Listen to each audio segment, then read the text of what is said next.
Marpaung, NIM 017 dari Prodi Ilmu Administrasi Bisnis kelas A. Nah, video ini merupakan tugas akhir mata kuliah senior sumber daya manusia yang dibimbing oleh Ibu Ainun Mardia, SAD, MAB. Pada pertanyaan pertama, yaitu menurut Anda, apakah perencanaan SDM ini lebih umum digunakan di perusahaan besar atau kecil? Dan jelaskan keuntungan perencanaan SDM bagi perusahaan. Nah, jawabannya menurut saya, perencanaan SDM ini sangat penting bagi perusahaan kecil maupun besar. Karena perencanaan SDM ini merupakan pekerjaan penting yang menentukan kualitas tenaga kerja dan kontribusi mereka dalam pencapaian tujuan organisasi dalam periode tahunan. Nah, jika dilakukan dengan baik, hal ini mampu menghasilkan tenaga kerja yang produktif, efisien, dan sejalan dengan bisnis yang dijalankan. Nah, akan tetapi, dalam organisasi besar, perencanaan SDM ini lebih umum digunakan dibandingkan dengan perusahaan kecil.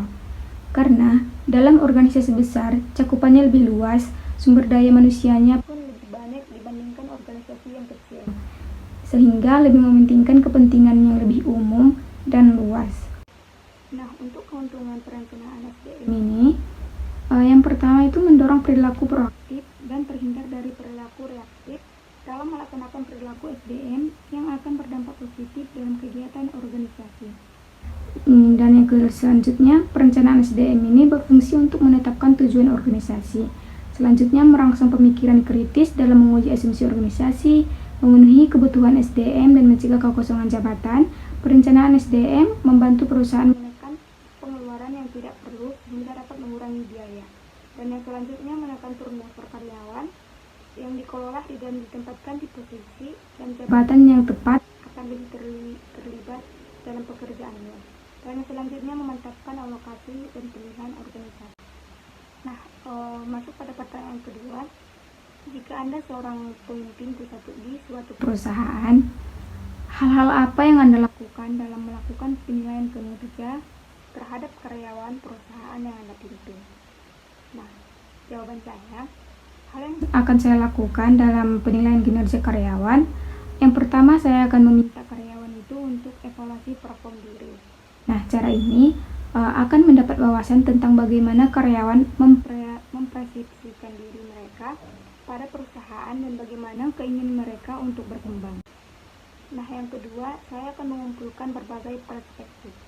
Nah, saya akan meminta umpan balik dari perspektif rekan kerja yang akan dapat membantu saya melakukan penilaian kinerja terhadap karyawan tersebut dengan memberikan pertanyaan seperti apakah karyawan tersebut efektif dalam berkomunikasi saat work from home, apakah mereka responsif ketika dibutuhkan, dan yang terakhir, pernahkah Anda melihat peningkatan atau penurunan kinerja mereka saat penerapan sistem baru.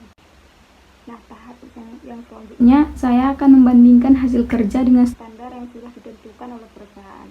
Dan yang selanjutnya, saya akan menguji pengetahuan yang dimiliki oleh karyawan tersebut. Dan yang terakhir, saya akan menilai kecepatan dalam menyelesaikan pekerjaan, pengetahuan teknis seputar pekerjaan yang dijabat, dan yang selanjutnya kepercayaan dirinya, kemampuan dalam menyelesaikan diri, kerja sama tim, dan kemampuan mengatur pekerjaan, dan yang terakhir kedisiplinan dan motivasi kerja. Nah, masuk pada pertanyaan ketiga, langkah apa yang Anda lakukan dalam hal pelatihan dan pengembangan karyawan agar kinerja karyawan bisa jauh lebih bagus? Nah, jawaban saya, sebelum melakukan pelatihan dan pengembangan karyawan, terlebih dahulu kita harus memastikan kondisi keuangan bisnis apakah baik dan stabil. Nah, baru kemudian memahami apa yang dibutuhkan oleh perusahaan dengan menganalisis apa kebutuhan pasar dan bagaimana memanfaatkan sumber daya manusia yang ada terkait hal tersebut. Nah, yang selanjutnya, kenali potensi karyawan. Dengan mengetahui potensi masing-masing karyawan, kita bisa menentukan jenis pengembangan apa yang sesuai, misalnya pengembangan skill komunikasi atau skill manajemen dan sebagainya. Nah, selanjutnya, sampaikan materi secara bervariasi. Ketika menyampaikan materi pun, berikan variasi agar tidak membosankan pada karyawan tersebut. Nah, selanjutnya, melakukan evaluasi dan feedback. Di akhir proses pelatihan dan pengembangan karyawan, ada baiknya kita melakukan penilaian pada masing-masing peserta untuk mengetahui sejauh mana pengaruh pelatihan dan berdampak pada kinerja mereka. Nah, selanjutnya jenis pelatihan dan pengembangan SDM yang akan saya lakukan. Yang pertama itu ada skill training atau pelatihan keahlian SDM.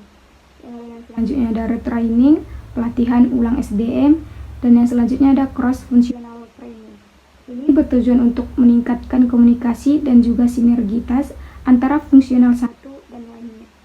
Dan yang selanjutnya ada team training, pelatihan tim, dan selanjutnya ada language training, pelatihan bahasa, dan yang selanjutnya ada teknologi training, pelatihan teknologi, dan yang terakhir ada creativity training atau pelatihan kreativitas SDM.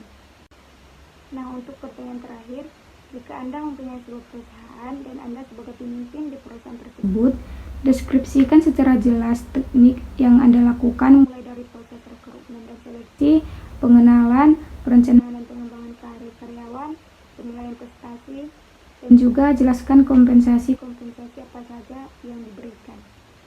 Nah, jawaban saya, tahap pertama itu tahap rekrutmen dan seleksi.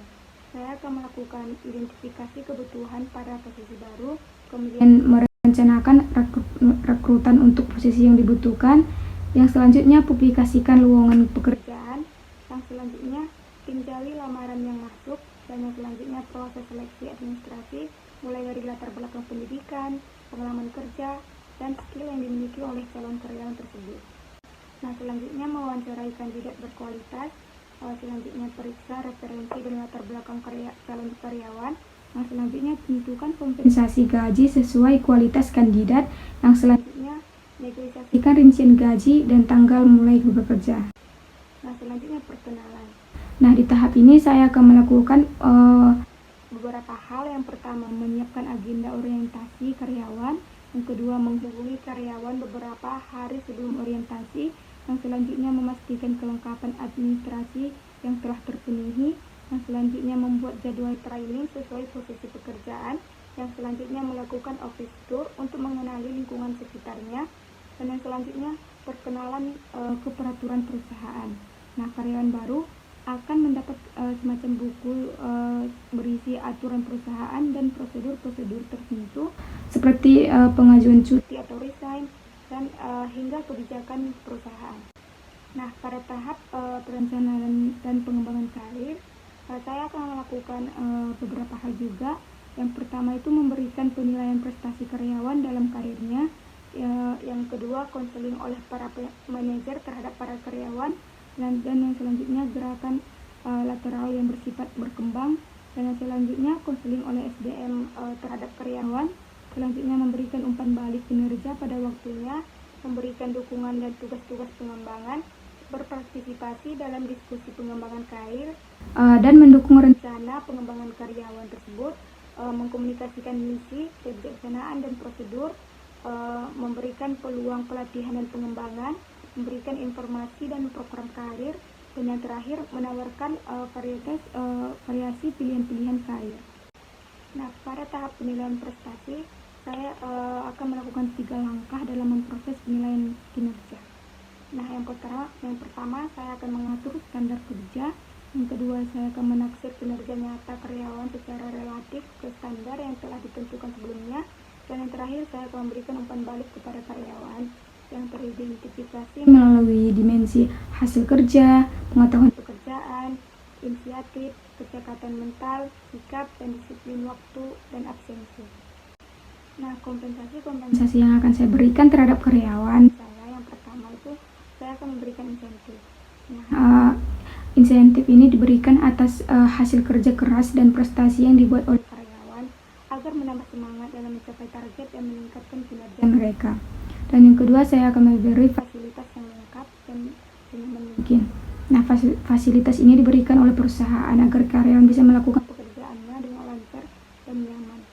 Nah, yang terakhir, saya akan memberikan tunjangan, meliputi asuransi kesehatan, asuransi ketenaga kerjaan, tunjangan hari tua, program pensiun, sampai tunjangan hari besar, supaya meningkatkan tingkat produktivitas karyawan. Nah, demikianlah presentasi atas jawaban-jawaban saya. Kurang lebih saya minta maaf. Saya Sasmita Ngerini Merpaung. Assalamualaikum warahmatullahi wabarakatuh. Sampai jumpa.